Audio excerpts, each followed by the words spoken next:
Camilo, nuestro preventa dedicado para Microsoft en Colombia, continúa hoy día y tengo la suerte de dictar este segundo módulo, así que ya vamos a tener oportunidad de seguir interactuando con nuestro equipo de preventa. Son 6 módulos y van a participar en ellos varios de mis compañeros.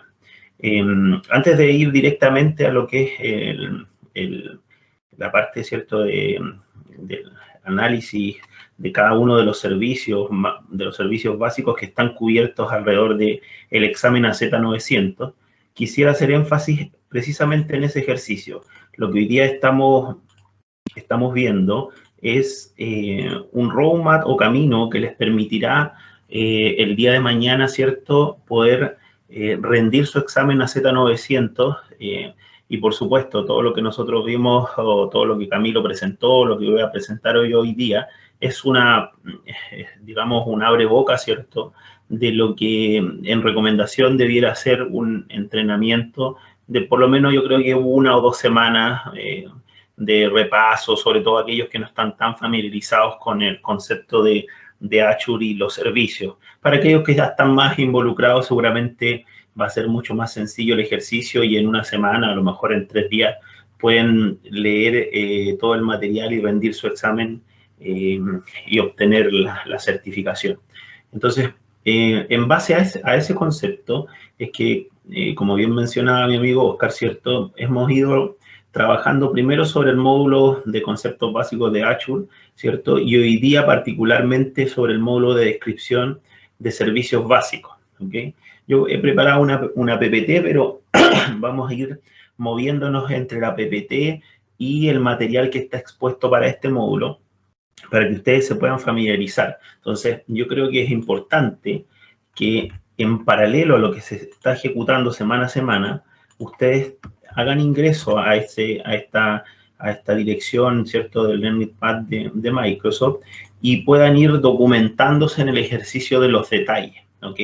Y poder, por ejemplo, en el módulo 2 que vamos a ver ahora, profundizar sobre aquellos aspectos que les interesen más o que simplemente a lo mejor no puedan manejar porque en esta hora y media a lo mejor que vamos a conversar es súper complejo poder llegar al detalle de cada una de las características de lo que se expone en estos módulos. Entonces, si se fijan, aquí hay 4 módulos que son los que vamos a conversar hoy día sobre los servicios particularmente de cómputo, los de redes, los de storage y los de análisis y base de datos, que son los que vamos a cubrir. Pero insisto en el ejercicio que es muy conveniente que ingresen a cada uno de los módulos y que hagan esta lectura, ¿ok? Entonces, como abrebocas, pensemos que Azure tiene una cantidad de servicios impresionante. Cada vez Microsoft va subiendo más servicios, más funcionalidades, y si solamente observamos el overview, podemos ver que hay muchas verticales: inteligencia artificial, analítica, cómputo, base de datos, DevOps, media, etcétera, etcétera, etcétera. El tema hoy en particular es tener un approach de aquellos servicios que son, yo diría que los más utilizados y, por supuesto, según la definición de la Z900, los servicios básicos, ¿cierto? Los servicios en los que sí o sí nos vamos a encontrar con un cliente que esté pensando en la nube o que ya esté en la nube, y esas definiciones son las que vamos a buscar hoy día, ¿ok? En la charla me acompañan mis compañeros, somos aproximadamente casi 20 ingenieros de preventa de Microsoft, así que ellos van a estar muy atentos a las consultas que ustedes quieran incorporar en el chat, y cuando terminemos, por supuesto, porque somos demasiadas personas, esa es la verdad, y estamos muy contentos de que el ejercicio sea así, nosotros nos vamos a dedicar a responder esas consultas que no se alcancen a cubrir ahora durante la charla, ¿ok? Entonces, aquí me ayudan ustedes un segundito porque necesito saber si me voy a cambiar a mi máquina virtual. Aquellos que ya me conocen saben que tengo que usar máquina virtual porque me gusta usar Red Hat en la máquina, pero ahora, Camilito, ¿tú ves ya la presentación? O si, a ver, en el chat alguien me comenta si pueden ver. Ya se ve. ¿Sí? Ya Perfecto. se ve, Alex. Perfecto, no te preocupes. Como les decía, bueno, Azure tiene una cantidad enorme de servicios. Si bien hoy día los aspectos básicos se van a cubrir los más clásicos, es siempre importante entender que hay una respuesta en la nube para todas las necesidades de los clientes. A veces no con la nube de Azure, porque podría ser, por ejemplo, en el contexto de Power Platform, por ejemplo, una herramienta de BI, ¿cierto? De dashboard para hacer reportes, y ahí tenemos a Power BI, o de flujos de datos con Power Automation, etcétera, etcétera. Pero sí Microsoft tiene un approach para las distintas necesidades que hoy día existen en el mercado de la informática de nuestros clientes. La invitación, por supuesto, siempre es a que se contacten con su Product Manager, se contacten con su preventa local, ¿cierto? Ellos los van a orientar y, bueno, obviamente, si requieren, yo al final voy a dejar aquí mi correo, también me pueden escribir directamente sin ningún problema. Vamos entonces a analizar estos 4 módulos hoy día para ver la exploración de estos servicios, tanto de cómputo, los de red, los de storage, y a lo mejor nos detenemos un poquitito más en lo que corresponde a análisis de temas de base de datos, big data, computación, ¿cierto? En memoria. Ya vamos a llegar a esa parte que la dejé al final porque creo que es un ejercicio que se está dando bastante. Y además no es tan commodity, entre comillas, a los primeros módulos que sí o sí lo vamos a ver en todo negocio relacionado con Azure. O sea, veo poco probable un cliente que tenga un tenant en Azure y no tenga por lo menos una instancia de una máquina virtual, o que eventualmente no tenga una cuenta de almacenamiento, sea cual sea el tipo de la cuenta de almacenamiento. ¿Ok? Entonces, vamos a tratar de pasar en eso un poquito más rápido y detenernos en aquellos que tienen un valor adicional en el ejercicio de lo que hoy día Microsoft quiere empujar. ¿Ok? Entonces, cuando hablamos del tema de servicios que están disponibles en Azure, particularmente para el tema del cómputo, ¿cierto? Hablamos de máquinas virtuales, hablamos del servicio de App Service, hablamos de un servicio de contenedores, ¿cierto? Un servicio particular de Kubernetes. Ya vamos a ir desmembrando, ¿cierto? Cada uno. Un servicio de función o de funciones, que también es un concepto, yo no sé si relativamente nuevo, pero bastante interesante, de lo que es computación sin servidor, o básicamente sin necesidad de nosotros preocuparnos por la infraestructura. Recuerden que Camilo la semana pasada, en la introducción, les habló de pilares, ¿cierto?, de tecnologías, en donde estaba el IaaS, el PaaS, el SaaS, ¿cierto? Y ahí para allá, yo diría que por lo menos unas 20 o a lo mejor 30 distintos sabores, DaaS, SaaS, CaaS, etcétera. Existen muchos sabores alrededor de las distintas tecnologías, y aquí en el proceso vamos a ir analizando cada una. Ahora, como les dije, sí, también es importante leer esto, porque estamos pensando en, voy a rendir el examen y necesito tener ciertos conceptos, ¿ok? Y aquellos que están familiarizados con otras nubes, por ejemplo, a lo mejor el concepto de conjuntos de escalamiento de máquinas no le es, como concepto o como nombre, no le es natural, pero sí a lo mejor en otra figura, con otra nube pública, en donde tienen la misma funcionalidad, pero otro nombre. Entonces, aquellos que están introduciendo este ejercicio, que vienen de AWS, que vienen de IBM, que vienen de Oracle, que vienen de Google, es conveniente esta lectura, ¿ok? De todas formas, la definición formal, que yo diría necesario hacerla, de una máquina virtual es, ¿cierto?, esa capacidad de emular a través de software equipos físicos. Básicamente lo que propone Microsoft, ¿cierto?, a partir de estos múltiples data centers que tiene, ¿cierto?, en todo el mundo, que de hecho nosotros aquí en Chile particularmente estamos muy contentos porque va a haber uno pronto acá, y sé que hay varios que están en desarrollo. Es básicamente lo que les decía, proponer una capacidad de procesamiento, de memoria, de almacenamiento en una máquina que está virtualizada, por supuesto, bajo diferentes tecnologías, con un hardware que nosotros no nos enteramos, básicamente. Hay distintas modalidades, y ahí las recomendaciones para aquellas máquinas virtuales que son para aspectos más de desarrollo, de contingencia, educativos, etcétera, etcétera, ¿cierto? Y aquellas máquinas que requieren capacidades especiales. Ahí nos empezamos a encontrar con máquinas que tienen procesamiento gráfico, con GTBU, ¿cierto? para a lo mejor procesamiento de base de datos, ¿cierto? Con grandes cantidades de información. Ya vamos a ir desmembrando precisamente eso, o para hacer cálculos gráficos de renderizado, o herramientas como, no sé, Creative Cloud, que requieren, ¿cierto? A veces gran capacidad gráfica, ¿ok? Que son las GPU, perdón.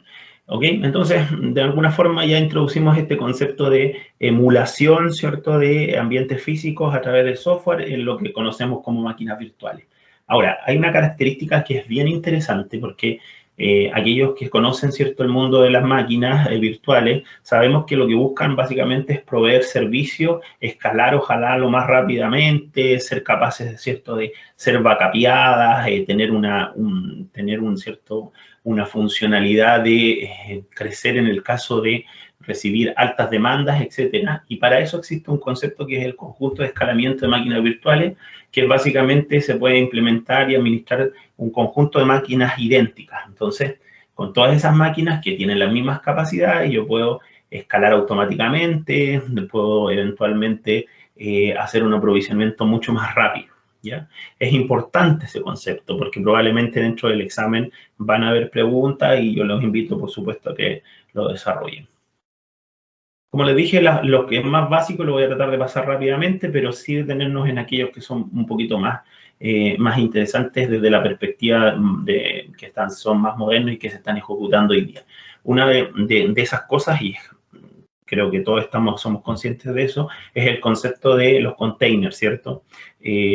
Hoy día la computación basada en microservicios, basada en tecnologías como Docker, OpenShift, Kubernetes, CRI-O, tiene otros productos, da esa posibilidad de emular ahora esas mismas capacidades que tiene una máquina virtual, pero de una forma mucho más pequeña, con ambientes que están creados y optimizados para servir aplicativos que van a ser fácilmente deployables. Si tienen que hacer una comparativa entre un contenedor y una máquina virtual, el contenedor no necesariamente tiene que tener esos gigas de información para persistir los documentos, el sistema operativo y todas las demás herramientas que vienen en un sistema operativo, sea cual sea, Red Hat, Windows, lo que sea, ¿cierto? Y los contenedores, más que nada, tienen un runtime particular para poder ejecutar en un aplicativo, una base de datos, o cualquier pod en realidad que el cliente requiera, pero con una capacidad mucho más pequeña. Eso, que explicado en palabras súper simples, permite hacer este aprovisionamiento que les mencionaba mucho más óptimo. Yo puedo crecer y decrecer. Concepto clave en la nube, ¿cierto? Nosotros estamos buscando que nuestros clientes salgan del on-premise o que por lo menos busquen una arquitectura mixta, ¿cierto? Que les permita trabajar cosas en la nube y cosas on-premise. Para hacer eso, una arquitectura, una tecnología como los contenedores es clave. Es clave porque es liviana y se puede mover entre la red, ¿cierto? Fácilmente. Se pueden armar clústeres que sean híbridos, ¿cierto? Y pueden obviamente utilizar la tecnología de microservicios, que seguramente lo vamos a desarrollar más adelante, pero que optimiza mucho el desarrollo de software y el performance en las máquinas. ¿Okay? Hay otro grupo de soluciones alrededor de aplicativos, que es precisamente lo que estaba hablando, que tiene relación con los app service, ¿ya? Que básicamente nos permite compilar, implementar y escalar aplicaciones móviles, web, aplicaciones API. Aquí está todo el mundo del clásico servidor de aplicaciones, API Manager, a lo mejor un poquito, bueno, no el mismo API Manager porque en realidad existe otro producto, pero para poder deployar aplicaciones que son expuestas a través de API, ¿cierto? En su lógica de negocio, bueno, aquí está ese servicio y uno puede ir aprovisionando como una plataforma PaaS. Eso es muy importante. Yo no me preocupo de administrar cuáles son las máquinas que están abajo, ¿cierto? Sino que solamente tengo un servicio que me provee la capacidad de hacer un deploy de una aplicación en Java, en .NET, en Python, N cantidad de funciones. Y por último, el que les mencionaba aquí, que es un poquito más avanzado desde mi perspectiva, porque si yo miro a los clientes, claro, muchos clientes están en el mundo de API por el tema de integración. Muchos clientes están utilizando plataformas como servicio. Algunos más antiguos todavía están en el proceso de IaaS, ¿cierto? Migrando sus ambientes on-premise a una infraestructura en la nube, olvidándose del data center local o de los arriendos locales, ¿cierto? Y colocando en máquinas virtuales sus cargas de trabajo. Pero no veo mucho cliente que esté usando este tipo de procesamiento que tiene que ver con lo que se refiere a prácticamente una programación que es solo código. Con eso me refiero a que yo desarrollo una función particular y la ejecuto N veces, llamándolo a vía REST, ¿cierto? Vía una API REST, y no me preocupo si está corriendo una máquina x86, si está corriendo en Power, si está corriendo un sistema de ingeniería de Oracle, o si eventualmente está con una máquina virtual, está sobre un sistema operativo X. La verdad que solo me preocupo del desarrollo del código, ¿cierto? Y ejecuto esa función las veces que sea necesario. ¿Quién se preocupa de lo que está detrás? Bueno, obviamente lo hace Microsoft, y el costo en comparación obviamente va creciendo en la medida que yo me voy profundizando en más cosas. Aquí, otra vez la recomendación. Lo que yo acabo de hacer en estas dos slides es un pincelazo de lo que hay detrás. Una máquina virtual puede tener una instancia dedicada, una máquina virtual puede tener ciertas características específicas, un servicio de function puede tener otras características, por ende es recomendable tomar ese link y profundizar en él, por favor, para el tema de su examen. Cuando van ejecutando ese link que les compartí, a medida que van desarrollando, ¿cierto?, los distintos tópicos, al final de cada uno les va a aparecer una prueba de conocimiento. Si ustedes hacen el proceso de login, etcétera, van a ver que en la medida que van ejecutando estas pruebas, ¿cierto?, van a ir apareciendo logros, ¿ok? Y les van a ir dando estos típicos badges que uno puede publicar. Entonces, de vuelta al ejercicio, además de permitirles estudiar y profundizar, también les va a ir dando estos logros que pueden ser visualizables en la organización. Entiendo que en algún momento Microsoft también tenía una política ahí de premiar con ciertos vouchers, etcétera. Entonces, es interesante hacerlo. Y además les permite, obviamente, probar sus conocimientos. Voy a poner este ejemplo solamente porque no es mucho el tiempo y hay que cubrir hartos servicios, pero para que vean más o menos de qué se trata. Entonces, la primera pregunta hace alusión a qué recurso de Azure cómputo de los que estamos viendo se puede implementar o administrar con un conjunto de máquinas virtuales idénticas. Súper sencillo, lo enfatizamos. La segunda pregunta dice, ¿cuál de los siguientes servicios se deben usar cuando la preocupación principal es realizar un trabajo en respuesta a un evento? ¿Ok? A lo mejor ahí voy a haber hecho un poquito más alusión a que los servicios por eventos tienen que ver con una reacción que yo hago a partir de un cierto comportamiento. Lo que aquellos que están familiarizados con base de datos hace un trigger al estar programado en la inserción de una fila, por ejemplo. La tercera pregunta plantea un poquito más un escenario. De hecho, se van a encontrar que todos estos tópicos y todos estos conceptos están detrás de un caso de uso que plantea Microsoft de una empresa ficticia, ¿cierto? Entonces, va planteando cómo interactúan y cuándo, por ejemplo, elegir una máquina virtual y cuándo, por ejemplo, elegir un ambiente contenedor, ¿ok? Bueno, la empresa tiene un equipo de trabajadores remoto que necesita usar software basado en Windows para desarrollar las aplicaciones, pero los miembros del equipo usan diversos sistemas operativos. Ahí hay macOS, Linux, etc. ¿Qué servicio de cómputo le ayudaría a resolver este escenario? Bueno, de ese tenor son las preguntas. Las respuestas, como pueden ver, en el primer caso obviamente eran conjuntos de escalamiento, lo hablamos, en el segundo funciones, ¿cierto? Y en el tercero, Azure Virtual Desktop. Azure Virtual Desktop es un universo, esa es la verdad, pero también es una forma, ¿cierto?, de exponer estas tres verticales que le mencioné, o estos tres elementos, cómputo, memoria, ¿cierto?, almacenamiento, etcétera. Es la forma, ¿cierto?, en que yo virtualizo un equipo y seguramente los demás chicos van a profundizar mucho en ello. Entonces, no me quise detener ahí, pero tiene N casos de uso. O sea, hemos visto la posibilidad hoy día con el tema remoto, ¿cierto?, de empezar a ya quedarnos definitivamente en nuestras casas y trabajar en escritorio remoto que nos permitan tener acceso a nuestras aplicaciones, y con eso me refiero a las aplicaciones de la organización, ¿cierto? A las características específicas de cada una, con un ambiente que está creado y que puede apagarse y prenderse en el momento que uno quiera. Insisto, el tema del escritorio virtual es muy amplio, por eso no quise profundizar en ese ejercicio. Avancemos con el tema de servicio de redes. Veo que ya estoy en media hora, así que tengo que acelerarlo un poquito. En el caso particular de los servicios de redes, que muchos de ellos están como de cajón en el ejercicio, porque cuando yo creo una máquina virtual, ¿cierto? Necesariamente va a aparecer una red virtual para que esa se pueda comunicar internamente con las distintas aplicaciones, porque yo creo una máquina virtual o creo un servicio y lo más probable es que requiera ser integrada con una base de datos, con una API Manager, con algún servicio de IoT, etcétera, etcétera. Entonces, el mundo de las redes virtuales muchas veces no es tan analizado porque en general no tienen cobro adicional, a menos que uno utilice algunas características específicas que vamos hablando. Yo tengo abierto el chat y he visto un par de preguntas. Ahí les súper encargo a mis compañeros que si pueden ir avanzando en responder. Cami, no sé si puedan escribir, a lo mejor no sé si los chicos no tienen permiso, o si pueden ir avanzando en eso sería buenísimo. Amigo Darly por ahí, Fernando, los vi que estaban. Bueno, ahora hagamos la definición de las redes virtuales.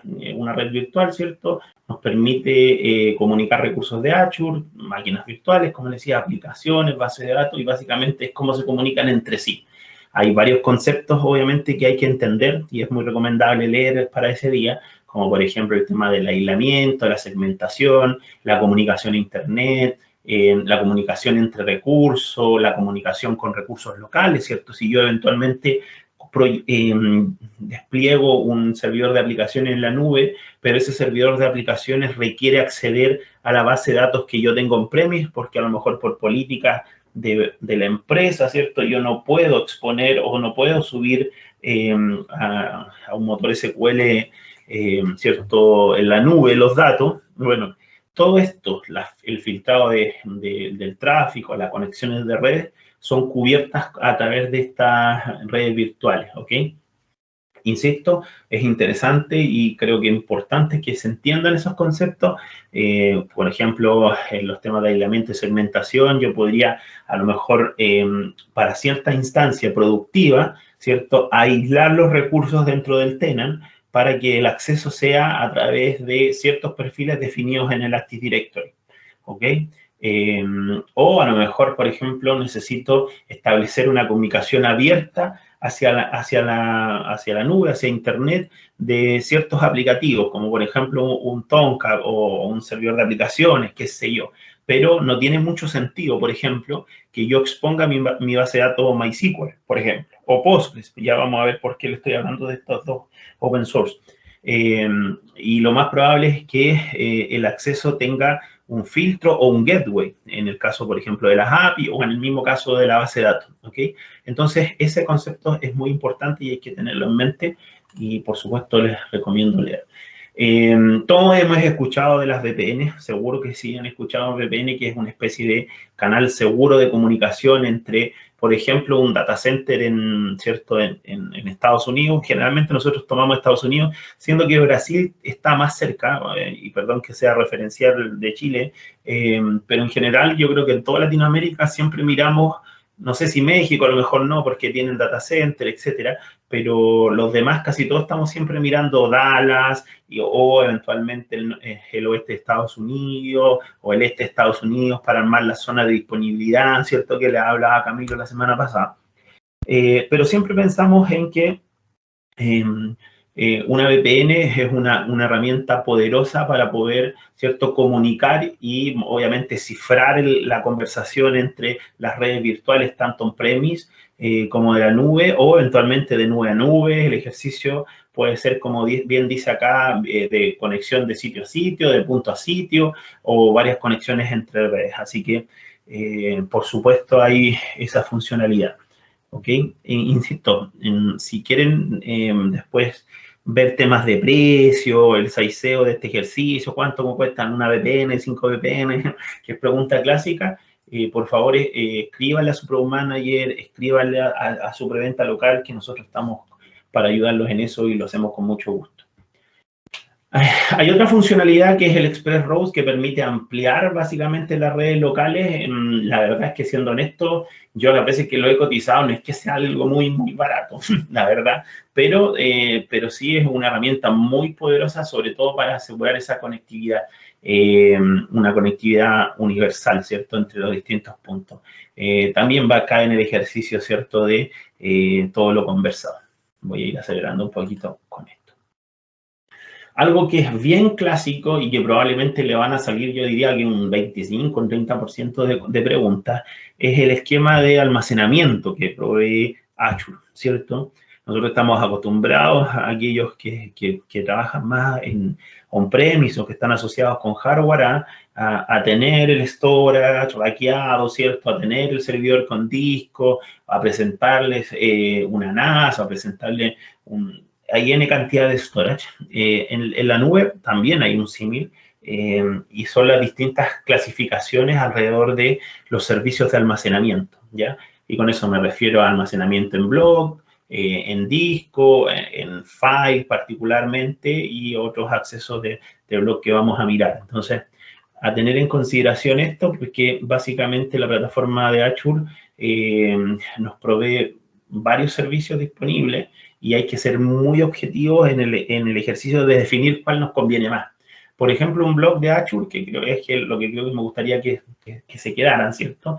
Es un tipo de almacenamiento de objetos que se puede escalar de forma masiva, ¿ok? Y que es, de alguna forma, yo diría que el más recomendable cuando hablemos de Big Data o cuando hablemos del producto particular del Data Lake.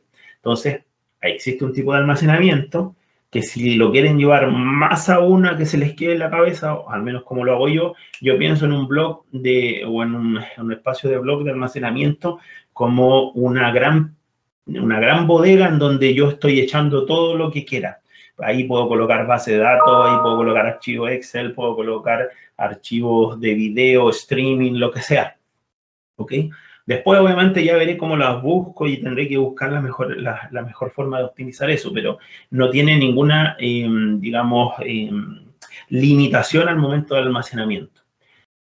Un Azure File, que obviamente tiene que ver con el clásico tipo de almacenamiento de archivos que tenemos en nuestros sistemas operativos, donde tenemos carpetas, donde podemos almacenar. Un Azure Queue, cola de Azure, que tiene que ver con el almacenamiento de mensajes, ¿ok? Muy relacionado con, por ejemplo, el almacenamiento de sensores de IoT, ciertos eventos, por ejemplo, de logs, ¿cierto?, que puedan estar ejecutándose, información o KPIs que puedan caer en un proceso de encolamiento para ser procesados, ya sea LIFO o FIFO en el futuro, ¿ok? Azure también provee un almacén no SQL que se llama tablas de Azure para el almacenamiento de datos que no tienen una estructura, como una estructura como una base de datos, que no tienen ese esquema y se pueden organizar por tablas. Y bueno, obviamente el clásico Azure Disk, que tiene que ver con los volúmenes que nosotros le podemos adjuntar a una base de datos, y que eso puede ser un disco, ¿cierto?, mecánico, puede ser un SSD, etcétera. Hay varios conceptos. Ahora, por supuesto, cada uno de ellos tiene características específicas, y ahí hay ciertas recomendaciones que, por supuesto, que van a estar en la PPT y que pueden profundizar también en el... Creo que esta parte, particularmente la arquitectura, yo la incorporé de otra presentación que tenía de Synapse, pero si buscan Azure Storage Architect van a poder ver que, por ejemplo, en el caso del Block Storage, hay división en los distintos características de cada uno. Y aquí, en esta parte que está acá, ustedes pueden ver cuándo es recomendable utilizar qué tipo de almacenamiento. Lo más natural es que se vayan a encontrar con almacenamiento en disco. Eso es como lo clásico, ¿ok? Voy a ir cerrando aquí. Denme un segundito que... Ok, perfecto. Aquí está la definición de los servicios, ya se lo había mostrado, y ahora quisiera hablarles un poquito, para cerrar el tema del almacenamiento, del Azure Data Lake Storage Gen 2. ¿Ya? Esto es principalmente orientado a un tipo de almacenamiento que soporta soluciones de Big Data y soluciones del tipo procesamiento en memoria, ¿ok? Vamos a hablar ahora del Databricks, vamos a hablar también de Synapse, pero este es un esquema que le da ciertos atributos adicionales o funcionalidades adicionales al clásico block storage que acabamos de conversar, esa bodega que les decía yo, almacena todo, con ciertas capacidades de indexado, escalamiento, que nos permite, obviamente, hacer funcionar estas plataformas de Big Data. Consideremos que cuando hablamos de Big Data estamos hablando de por lo menos 30 teras, entre 30 y 50 teras. Entonces, el ejercicio detrás de eso no es menor. ¿Ya? El block storage por sí solo no es capaz de resolver ese tipo de soluciones y la incorporación de conceptos como Azure Data Lake son claves en el ejercicio de armar esos ambientes. Ya les va a hacer mucho más sentido cuando lleguemos a esa parte. Bueno, aquí hay algunas consideraciones en donde yo lo ocupo, como les decía, en temas de Hadoop, en HDFS, en temas de, ¿cierto?, de tecnologías como Spark, en memoria. Bueno, a todo eso aplica este tipo de cuenta de almacenamiento bien especial que tiene cierto Azure. A ver cómo estamos de tiempo. Sí, genial. El último punto tiene que ver con base de datos y servicios de análisis alrededor de datos, ¿ok? Entonces, aquí vamos a hablar un poquito de los clásicos motores de base de datos, los diferentes sabores que hoy día expone cierto Azure y lo que se diría relacionado a aspectos de macrodatos o Big Data también, como se conoce. Arranquemos entonces con el Azure Data Factory, que es per se el producto de ETL, para aquellos que están relacionados con el tema de ETL, no sé, informática, Data Stage de IBM, el Pentaho, bien open source, Oracle Integration, etcétera. Son soluciones que nos permiten trasladar datos, básicamente, que nos permiten, por ejemplo, hacer una ingesta de datos de diferentes data sources, ¿cierto?, hacia una base de datos que podría estar en el destino, o un data mart o un data lake, ya vamos a tener bien claro. Pero es básicamente una herramienta que permite hacer esa orquestación de transformación, de carga, ¿cierto?, y de extracción, por supuesto.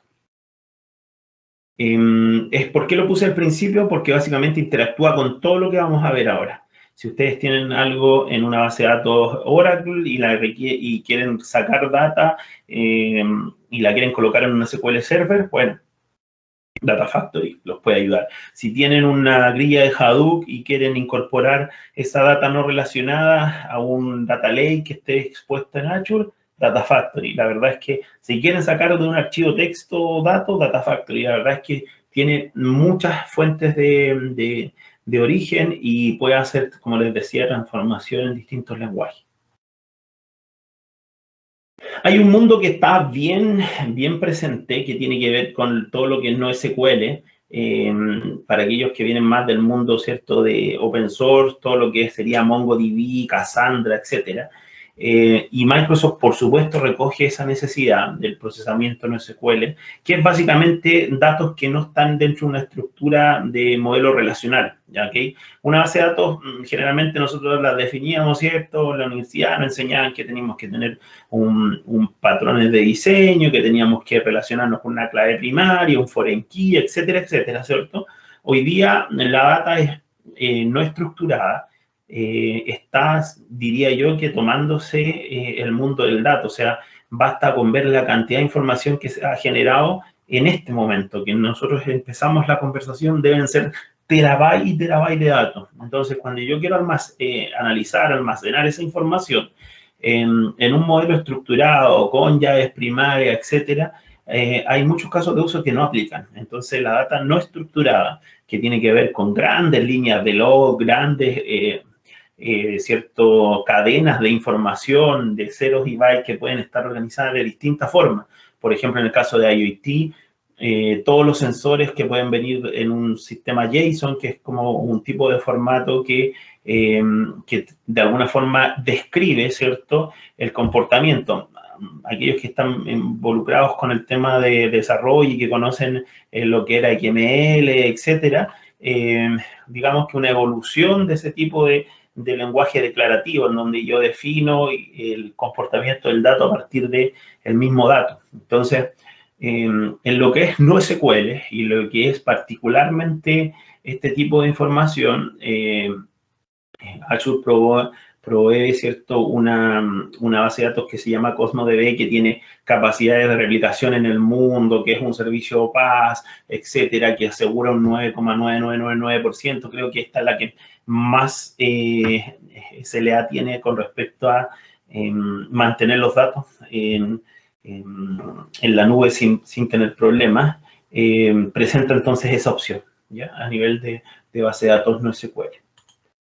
Ahora, por supuesto, existe y siempre seguirá existiendo el mundo relacional, o sea, que los macrodatos y que los datos no SQL estén cada vez más presentes, no quiere decir que el ejercicio detrás de los datos estructurados sea menor. Al contrario, crece y crece. Sabemos que los datos son el input o el alma de toda transformación, incluso la transformación de una organización o la tan bullada transformación digital está basada siempre en datos, ¿ya? Entonces, las tecnologías detrás de SQL tienen varios sabores. Vamos a encontrar SQLs que están creadas para IAs, ¿cierto?, instancias dedicadas, una base de datos SQL PaaS, ¿cierto?, que administra Azure, que yo no me preocupo de ver particularmente sobre qué máquina virtual está, etcétera, etcétera. Y por supuesto siempre estará presente en el ejercicio de proveer un ambiente relacionado a SQL. Pero también Azure y Microsoft particularmente entiende que existen muchos clientes que tienen una mirada en el código open source como ambientes de producción y el éxito de marcas como Red Hat, Ubuntu o otras tecnologías open source, mismo Postgres, etcétera, en el código open source es innegable. Entonces Microsoft también entiende ese ejercicio y por eso es que provee ciertas capacidades que son open source, que si bien MySQL ahora es de Oracle y hay todo un proceso ahí, Microsoft entiende que el poder deployar MySQL en Azure es una alternativa que muchos clientes necesitan y por eso provee esta funcionalidad. Claro, para ciertas versiones, para ciertas características a nivel de administración, pero también altamente disponibilizada dentro de los distintos sistemas y data centers. Lo mismo aplica para lo que sería Postgres, que en su versión open source se llama EnterpriseDB, pero la verdad es que también Microsoft provee, ¿cierto?, el motor de Postgres, que tiene las mismas funcionalidades del Postgres que está abajo, con Hyperscala, etcétera. Obviamente hay que ver ciertas características que el cliente necesita, como alta disponibilidad, etcétera, cuando uno hace la configuración, pero la verdad es que es muy potente el servicio. También es un servicio PaaS, ¿ya? Y particularmente para este examen es mencionado y es interesante que profundice en ese ejercicio. Por último, como resumen, pero voy a profundizar en ellos porque creo que son, sin lugar a duda, las vedettes con respecto a complejidad de los servicios que hemos visto hoy día, o que estamos conversando el día de hoy. Están los servicios que hacen análisis bajo los macrodatos, o que eventualmente, en el caso de Synapse, hacen una combinación de las dos plataformas, ¿ok? Entonces, Synapse, por definición, es lo que antiguamente se llama SQL Data Warehouse y es un servicio analítico que almacena datos empresariales, tanto SQL como no SQL, ¿ya? Pero el concepto ahí importante son los macrodatos, la cantidad de datos. Yo no ocupo Synapse si estoy hablando de gigabytes de información. Si estoy hablando de terabytes de información, es recomendable utilizar esa solución, ¿ok? Entonces, hay que tener ojo en ese sentido. Cuando yo necesito, por ejemplo, hacer trabajos a nivel de Apache Spark, Hadoop, Kafka, todo lo relacionado a los distintos servicios que se ponen open source, ¿cierto?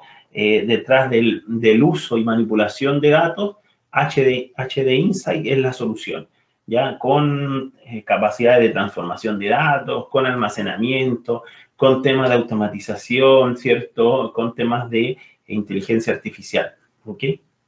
Cuando yo estoy hablando de crear ambientes, por ejemplo, para soluciones de inteligencia artificial que ocupen solo Spark, ¿cierto? Que Spark, Apache Spark es una forma, para plantearlo de manera sencilla, de tomar mi data que está en las bases de datos, que están en storage, ¿cierto? Y que están todos en ese ejercicio que hemos hablado, y colocarla en una plataforma en memoria RAM que permita, ¿cierto?, hacer mucho más accesible y mucho más rápida la solución.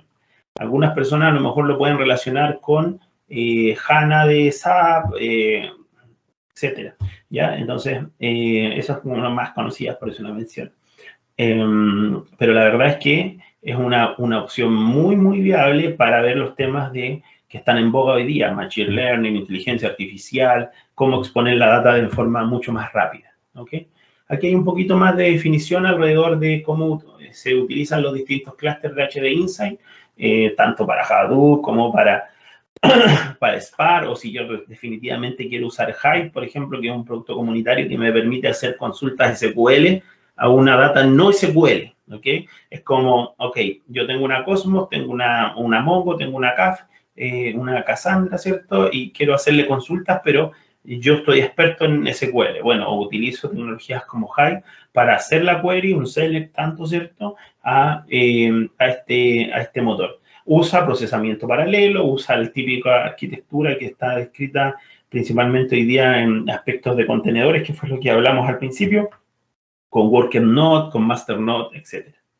Y por supuesto persiste en dónde, es en el Data Lake, que fue el producto que les comenté que agregaba mucho valor al ejercicio de el análisis de los macrodatos. Bueno, con respecto a Spark no hay mucho más que hablar, o de Databricks, ¿cierto? Es la capacidad de hacer ese procesamiento. No es un producto barato, esa es la verdad, porque imagínense, van a llevar sus datos a memoria y van a ser muy accesibles y muy rápidos, pero es un producto muy interesante y nos permite trabajar y consultar datos desde todos los lenguajes. Estoy hablando de Java, .NET, Python, etcétera. Hay varias soluciones alrededor de. Por último, y por supuesto no menos importante, de hecho yo diría que es la joya de la corona con respecto a datos, Azure Synapse Analytics, ¿ok? Una solución de Microsoft, ¿cierto?, que permite hacer procesamiento tanto de datos estructurados como de datos no estructurados, ¿ya? Aquí se habla de dos engines o dos pools de integración de datos o de manejo de datos. Uno, el SQL, y el no SQL, que tiene que ver más con, ¿cierto?, las tecnologías que estábamos conversando en memoria, ¿cierto?, y procesamiento en temas como Spark. ¿Ok? ¿Cuáles son las funcionalidades? Bueno, una plataforma única que permite hacer almacenamiento, que permite hacer integración de datos. Esto per se internamente es un data factory, no les voy a mentir. Pero cuando yo licencio, cuando yo suscribo Synapse, ¿cierto?, y defino las características, esto ya trae un motor de integración, ¿ok?, que está basado en el engine de Data Factory, que siempre lo puedo comprar por separado, obviamente, ¿cierto? Pero esta plataforma es una plataforma global que almacena, analiza, integra datos y por eso se hace muy potente. Además, como les decía, los dos motores, SQL y no SQL, ¿ya? También provee herramientas de BI para hacer temas de extracción, generación de reportes, etc.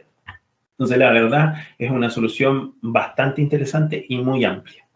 Por último, y para ir cerrando y volver rápidamente a la recomendación del camino que deben seguir para obtener su certificación en el futuro y respetando muy bien el tiempo, que eso es lo que me sale genial.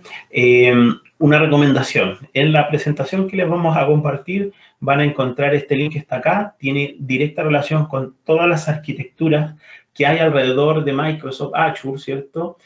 Para los distintos tópicos. Si ustedes mañana quieren encontrar una arquitectura de data, por ejemplo, pinchan en data y pueden elegir Big Data, análisis en tiempo real, como streaming, integración de datos, etcétera. Si no estoy mal, creo que agregué aquí una arquitectura.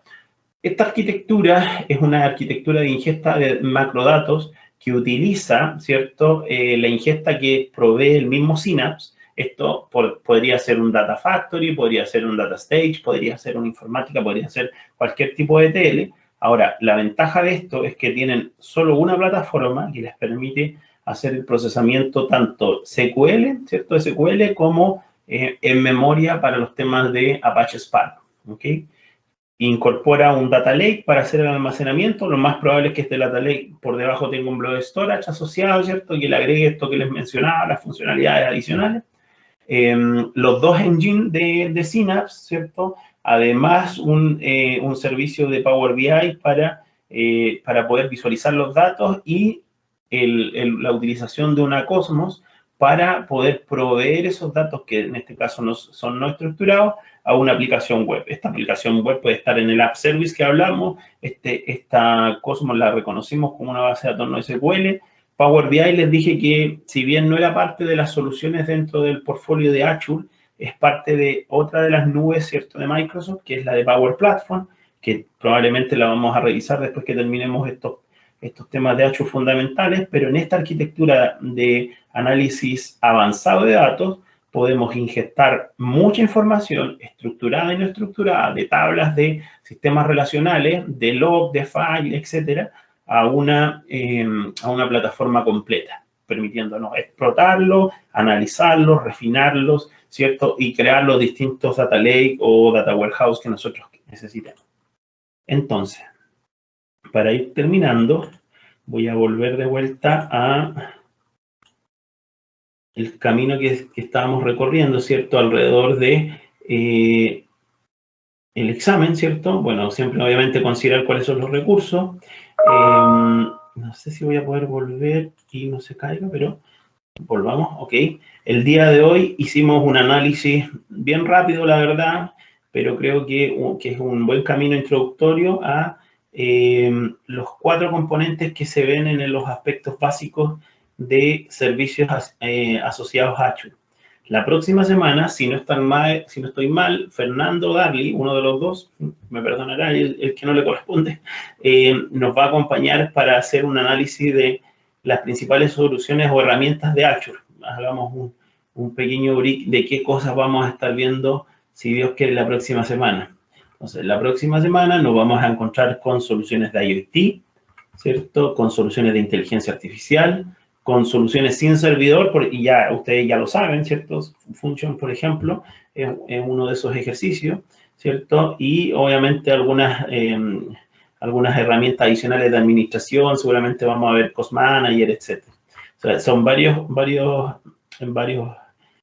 módulos, así que a venir interesados en el ejercicio, si pueden ir adelantando, leyendo esto, también les conviene.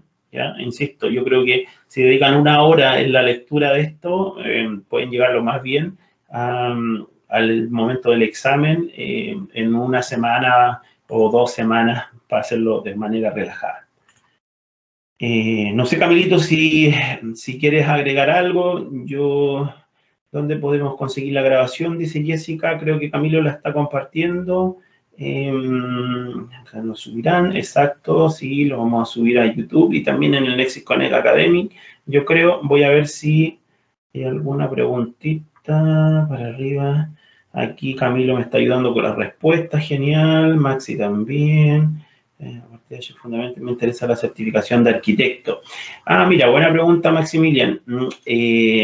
La certificación de arquitecto que corresponde a las Z303 y 304 va a evolucionar en marzo a una Z305. ¿Qué quiere decir eso?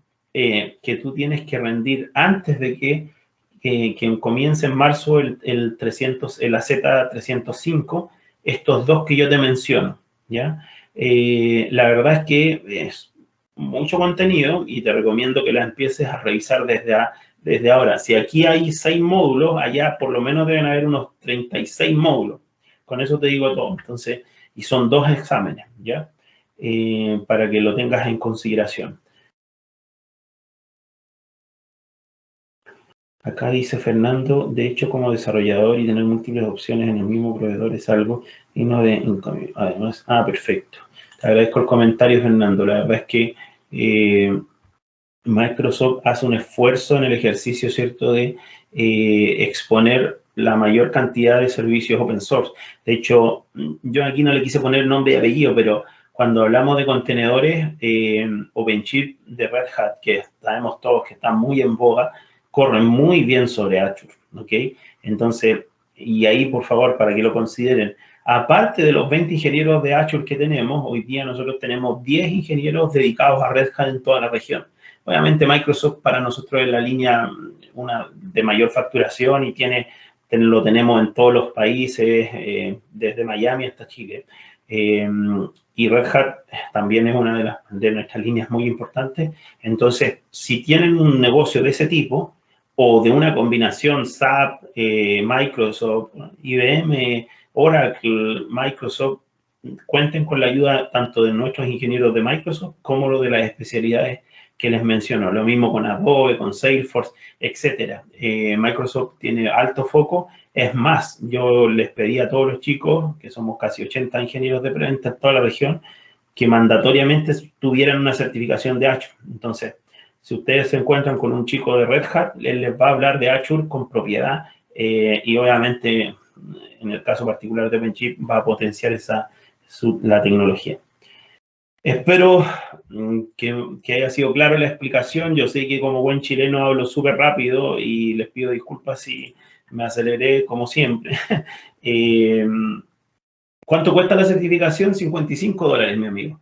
Y entiendo que hay un tema ahí ahí Sandrita o Camilo nos pueden ayudar con respecto a vouchers que se pueden ejecutar a partir de una plataforma para que lo puedas obtener gratuita, pero dependiendo de si, por ejemplo, perdón, Sandrita. Sí, gracias Alexis. Ahí para complementar, digamos, todos los que son los vouchers o certificaciones de los fundamentas, por ejemplo, como este AZ900, hay una iniciativa actualmente que se llama el Virtual Training de Microsoft, que si quieren, ahorita les vamos a poner acá el vínculo en el chat de la sesión.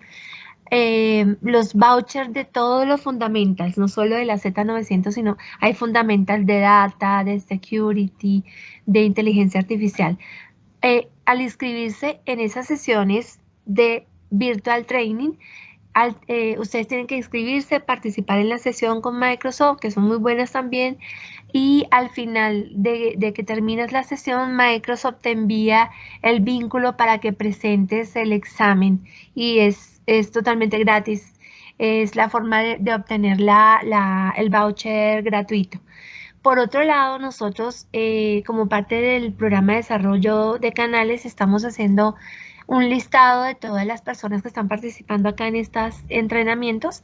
Vamos a ver a cuáles otros vouchers adicionales vamos a tener acceso para ver a nivel avanzado qué cosas podemos acordar con Microsoft para entregarles otro tipo de vouchers. Digamos que en este instante no comprometería yo cuáles exactamente. Por ahora lo que les digo es aprovechen el tema de los fundamentals que van gratis por este tema del virtual training. Ya les vamos a poner aquí el vínculo del sitio donde se deben inscribir. Aprovechenlo. Hay programación de noviembre, diciembre. Y para los otros temas, pronto nosotros les estaremos informando que vamos a poder entregar. Muchas gracias, Alexis.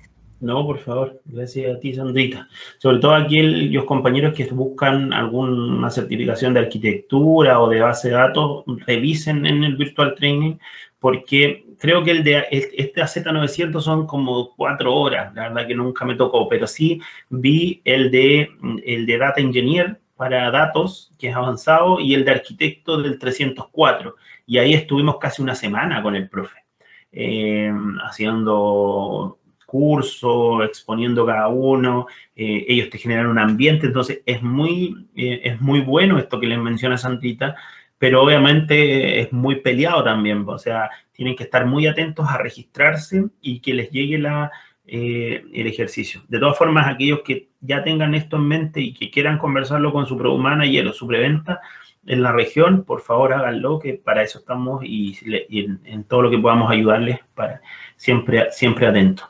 Por mi parte, agradecerles, les vuelvo a pedir disculpas si, como buen chileno, insisto, fue muy rápida la presentación, es mucho material. Y los dejo invitados para la próxima sesión en donde me va a tocar estar de oyente y espero que, no sé, Feña o Darly, por el que me estoy confundiendo, va a estar con nosotros en el ejercicio. Así que, por mi parte, muchas gracias y un lindo día.